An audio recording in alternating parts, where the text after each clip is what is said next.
Hello student, welcome to coherent English classes. मैं हूं आपका इंस्ट्रक्टर मोहम्मद ज़ियाउल्लाह कमर। आप देख रहे हैं हमारे YouTube channel coherent English classes. और आज इस वीडियो के अंदर हम लोग डिस्कस करने जा रहे हैं बिहार स्कूल एग्जामिनेशन बोर्ड के 100 मार्क्स इंग्लिश रेनबो पार्ट 2 के चैप्टर नंबर 5, जो कि बर्टन रसल के द्वारा लिखी गई एक लेख थी जिसे ideas that have help the Mankind कहते हैं।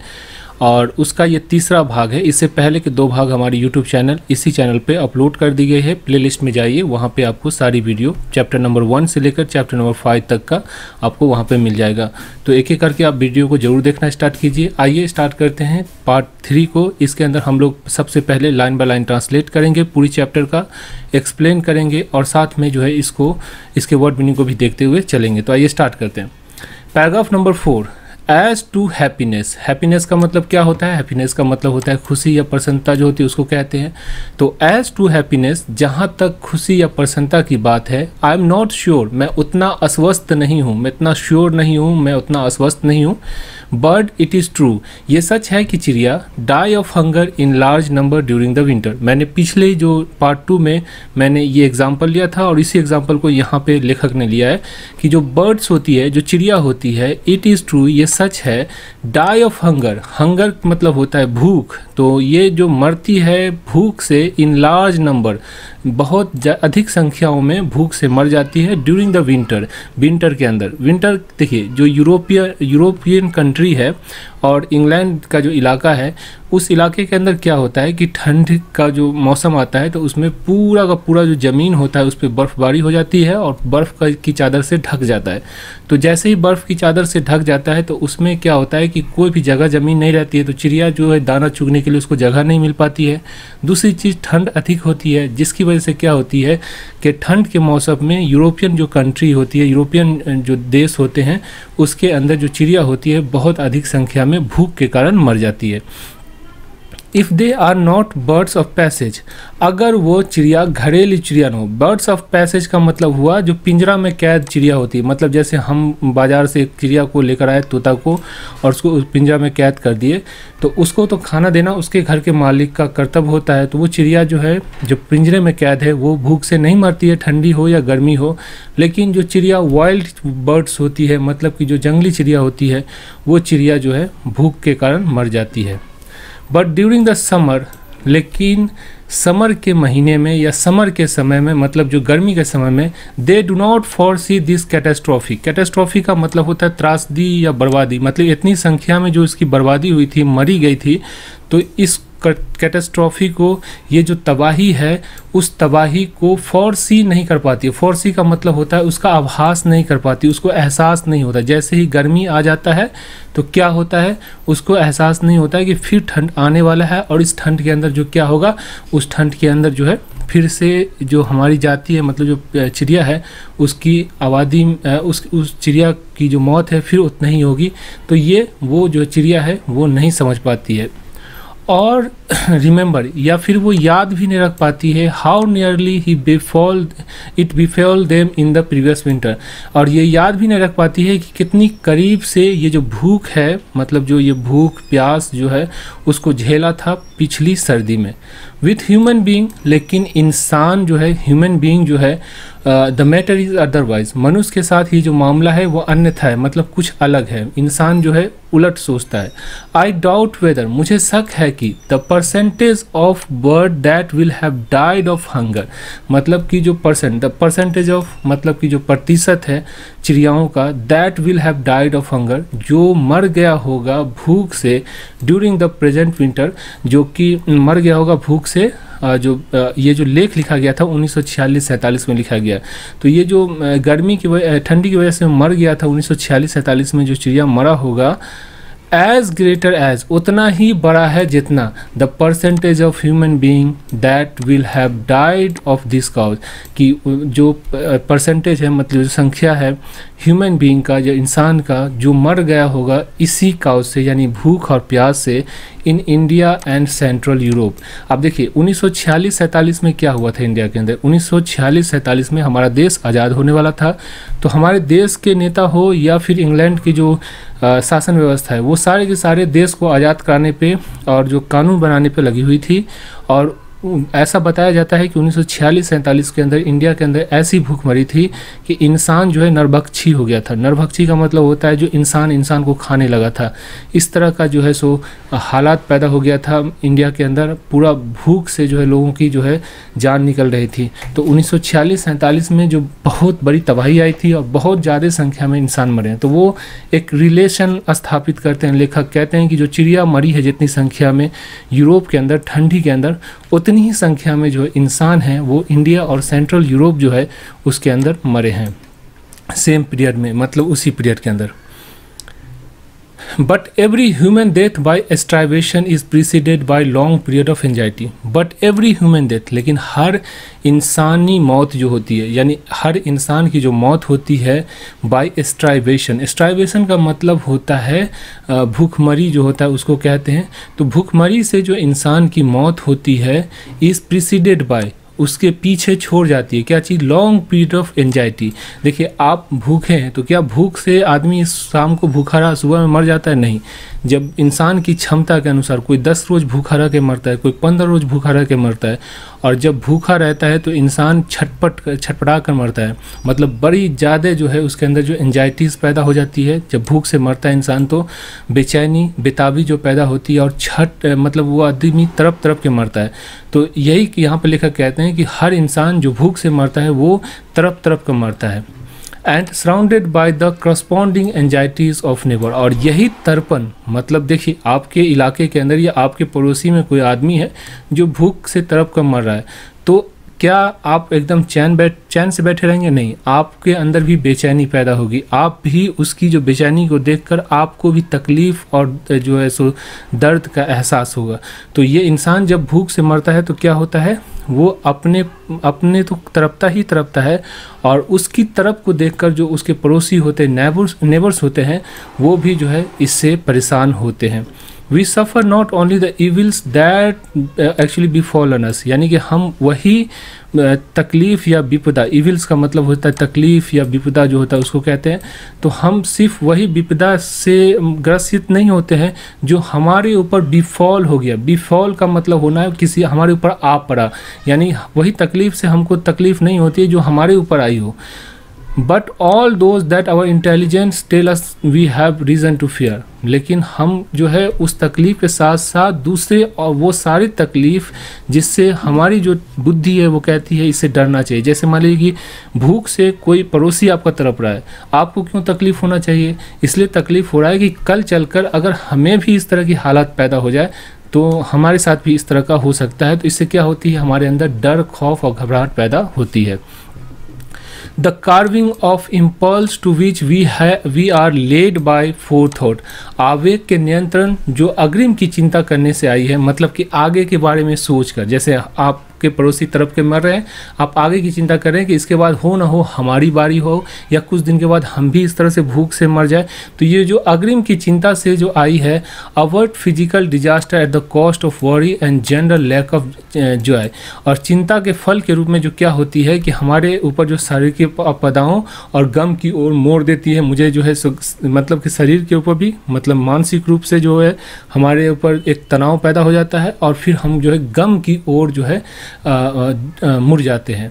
We do not think that, मैं नहीं सोचता कि the learned man of my acquaintance. अब देखिए एक्विंटेंस का मतलब क्या होता है? एक्विंटेंस का मतलब होता है जान पहचान वाला। तो हम नहीं सोचते या हमें नहीं ऐसा लगता है कि जो मेरे जान पहचान का जो कोई लर्नेड मैन, लर्न से बना है, मतलब कि जो पढ़े लिखे विद्वान लोग होते हैं उसे लर्नेड मैन कहते हैं। तो जो पढ़े लिखे जो हमारे जान पहचान के जो लोग हैं, हमें ऐसा नहीं लगता। Even when they enjoy the secure income, हालांकि उसके पास जो पढ़े लिखे लोग हैं उसके पास सिक्योर इनकम है। सिक्योर इनकम वो इनकम होता है जिसमें जैसे मान लीजिए कि आपदा आए, तकलीफ आए, बाढ़ आए, कुछ भी आए, लेकिन आपका इनकम जो है कम नहीं होगा। जैसे मान लीजिए कोरोना वायरस का हुआ तो जिसके पास जिन्होंने जो है ज़मीन या प्रॉपर्टी बना कर रखी हो, भाड़े पे दी होगी, तो उसके अंदर क्या होता है, उसकी इनकम सेफ थी। उसके रूम में जो है सो किराएदार था और किराएदार को 10,000 रुपया या 5,000 रुपया जो भी है वो महीना जो रूम ओनर को पे करना होता है। तो रूम ओनर के लिए वो जो किराया हुआ वो क्या हुआ, सिक्योर इनकम हुआ। तो पढ़े लिखे लोगों के पास सिक्योर इनकम भी होता है, मतलब एक निश्चित समय पे जो है उसको उतना पैसा आ भी जाता है। फिर भी आर एज हैप्पी एज माइस, लेकिन वो उतना खुश नहीं होगा जितना एक चूहा का जो बच्चा होता है, छोटा सा चूहिया जो होता है, वो उतना खुश होता है, उतना भी खुश नहीं होगा। क्यों? That eat the crumbs from their table while erudite gentleman snooze. That eat the crumbs मतलब कि वो चूहिया का बच्चा जो उसी पढ़े लिखे इंसान के जो है सो एक क्रम का मतलब होता है जो रोटी वोटी का टुकड़ा छोटा मोटा जो होता है उसको कहते हैं, मतलब जो चूरन होता है, मतलब कोई चीज़ खाने के बाद जो बच जाता है या गिर जाता है उसका झरकर, तो उसको क्रम्स कहते हैं। तो लेखक कहते हैं कि जो चूहिया है जो उसी इंसान का, जो इंसान की रोटी की टुकड़ा या उसका जो कण है उसको खाकर, जो टेबल पर पड़ा हुआ रहता है उसको खाकर, उस जेंटलमैन को खाकर जो कि सोया हुआ रहता है, उसी वक्त चूहिया आता है उसमें से जो खाकर चला जाता है, वो उतना खुश होगी जितना एक जो है जेंटलमैन जो पढ़े लिखे लोग हैं वो खुश होंगे। जो उस पढ़े लिखे लोगों के टेबल पे गिरे भोजन के चूरन यानी भोजन के छोटे छोटे टुकड़े को खाकर जब वो विद्वान सज्जन झपकी ले रहे होते हैं। In this respect therefore I am not convinced that there has been any progress at all. इसलिए इस मामले में मैं सहमत नहीं हूँ कि इसमें कोई सुधार आया है, यानी इंसान में खुशी में इजाफा हुआ है। अब देखिए क्या कहने की कोशिश कर रहा है, कहने की कोशिश कर रहा है कि देखिए इंसान के अंदर, पहले लेखक ने कहा कि इंसान के अंदर और जानवर के अंदर एक चीज़ पाई जाती है। देखिए इंसान के अंदर जो है अग्रिम की चिंता होती है, मतलब आने वाले समय को लेकर। देखिएगा ठंडी नहीं आती है या ठंडी आने वाली ही रहती है कि हम लोग क्या करते हैं, ऊनी वस्त्र वगैरह को खरीद लेते हैं और उसको ठंडी का जो इंतज़ाम करते हैं, लेकिन जो चिड़िया होती है वो ठंडी का इंतज़ाम नहीं करती है। अब देखिए इससे फ़ायदा ये होता है कि आदमी तो बच जाता है लेकिन चिड़िया मर जाती है, लेकिन इससे दूसरा फ़ायदा भी होता है। इसका दूसरा पहलू ये है कि अग्रिम की चिंता, आने वाले के बारे में सोच कर हमारे दिमाग के अंदर क्या होता है, टेंशन पैदा होता है, डर होती है, घबराहट होती है, जिसकी वजह से हम जो है चैन की सांस नहीं ले पाते हैं। लेकिन वो चिड़िया जो आगे के बारे में सोचती ही नहीं है, वो या फिर वो चूहा का बच्चा जो कि उस आदमी के टेबल पर रखे हुए छोटे छोटे रोटी या कण टुकड़े को खाकर जो है सो अपनी जीवन व्यतीत करता है, उसको अग्रिम चिंता नहीं होती, आगे की चिंता नहीं होती, तो वो क्या होता है, वो खुश होता है ज़्यादा। ठीक है, तो यही कहने की कोशिश कर रहे हैं इस जो पैराग्राफ के अंदर लेखक। अगर आप बिहार स्कूल एग्जामिनेशन बोर्ड के टीचर हैं या स्टूडेंट हैं तो आपके लिए ये किताब रेनबो स्नैपशॉट बहुत ही बेहतरीन किताब है। इस किताब को ज़रूर परचेज करें। कोहेरेंट इंग्लिश क्लासेस की तरफ से ये किताब निकलती है। इसकी सबसे बड़ी विशेषता ये है कि इसके अंदर आपको पूरा लाइन बाय लाइन ट्रांसलेशन तो मिल ही जाता है, साथ में यहाँ पर प्रोनाउंसिएशन भी मिल जाता है।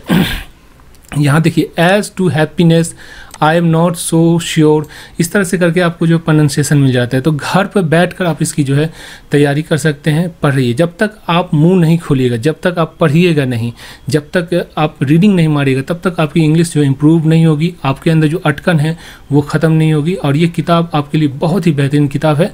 किताब का जो दाम है वो है 400 रुपीज़। आप किताब को परचेज कर सकते हैं और घर पर बैठकर इसके अंदर question answer, summary, objective, word meaning, सारी चीज़ इसके अंदर जो है आप इस नंबर पर 9065829862 पे आप कॉल कर सकते हैं और अधिक जानकारी ले सकते हैं। आगे चलते हैं, paragraph number 5। As to diversity of enjoyment however the matter is otherwise.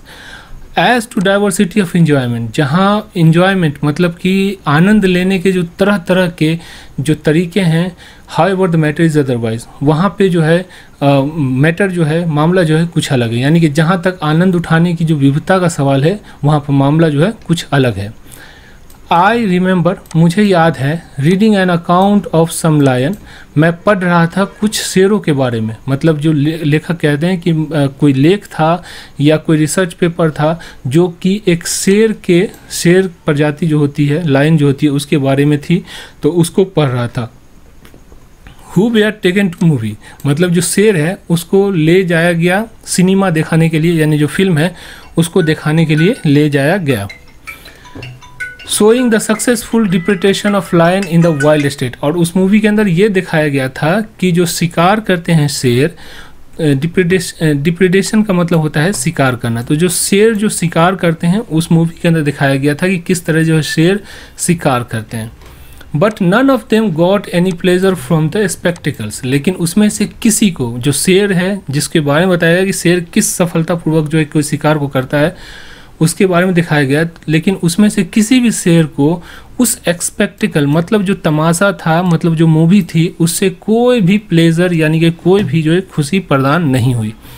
Not only music and poetry and science, न केवल संगीत, कविता और विज्ञान, but football and baseball and alcohol. लेकिन फुटबॉल, बेसबॉल और जो शराब है, जो कि इंसान को आनंदित करने का एक तरीका है। जैसे आप गमगीन होते हैं, फुटबॉल के मैदान में चले जाते हैं फुटबॉल देखने के लिए, बेसबॉल देखने के लिए चले जाते हैं, या जो बहुत ज़्यादा गमगीन हो जाता है वो शराब पी लेता है, जो कि आनंदित होने का इंसान को एक जो है तरीका है।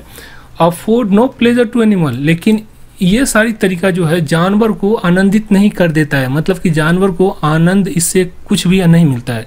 आवर इंटेलिजेंस हैज़ देयरफॉर, इसलिए हमारी जो बुद्धि ने सर्टेनली निश्चित तौर पर enable us to get a much greater variety of enjoyment than is open to animal।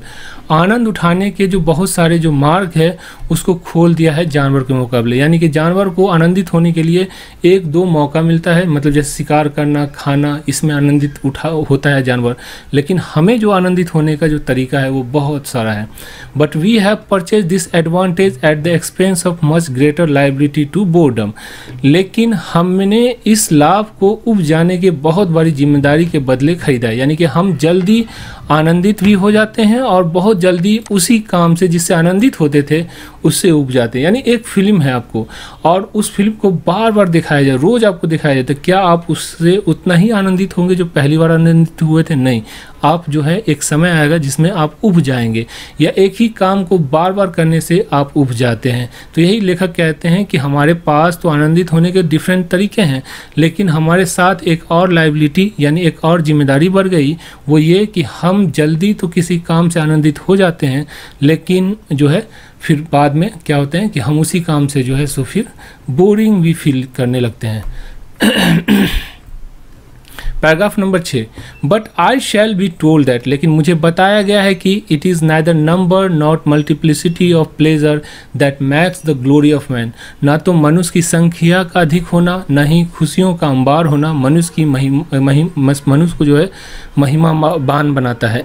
It is intellectual and moral quality, ये है उनकी मनुष्य की यानी कि आदमी को का जो है सो महिमावान बनाने की जो सबसे जो अच्छी तरीका वो क्या है, वो है बौद्धिक और नैतिक गुण जो से महिमावान बनाती है। मतलब इंसान के अंदर खुशियों का अंबार लग जाए या बहुत संख्या में इंसान हो जाए, इससे इंसान महिमावान नहीं बनता। इंसान को महिमावान बनना है तो उसके लिए दो चीज़ होना चाहिए, एक इंटेलेक्चुअल उसका अच्छा होना चाहिए यानी बुद्धिमान होना चाहिए, और मोरल क्वालिटी यानी जो नैतिक गुण है वो जो है उसके अंदर होनी चाहिए। It is obvious that we know more than animal do, ये साफ है, ओबियस का मतलब जो है साफ है, पानी की तरह साफ है। That we know more than animal do, कि हम जानवर से अधिक जानते हैं। And it is common to consider this one of our advantage, और ये समझा जाता है कि हम जानवर से अधिक जानते हैं, तो ये जो है ये जो आम हो गया है कि मानव का जो अधिक जानना वो जानवर पे बढ़त है। मतलब हम ये कहते हैं कि हम जानवर से अधिक जानते हैं इसलिए हम जानवर से अच्छे हैं। Whether it is in fact an advantage may be doubted, क्या ये जानवर पर मतलब क्या ये जानवरों पर मानव का जो बढ़त है भी, या शायद इस पर संदेह किया जा सकता है, यानी मुझे इस पर संदेह है। But at any rate it is not something that distinguish us from the brutes, पर किसी हद तक ये वो चीज़ है जो हम लोगों को यानी कि मानव को पशुओं से अलग करता है। तो इस तरह से आपका जो पार्ट 3 का समापन हुआ। आशा करता हूँ ये वीडियो आपको अच्छी लगी होगी। अगर आप टीचर हैं तो आप इस PDF फाइल को भी अपनी कोचिंग के नाम से बनवा सकते हैं और इसे जो है आप अपने बच्चों के अंदर डिस्ट्रीब्यूट कर सकते हैं। तो बुक या PDF फाइल के बारे में इंक्वायरी करनी हो तो आप इस नंबर पे 9065829862 पे कॉल करके जानकारी ले सकते हैं। Thank you so much for watching coherent English classes.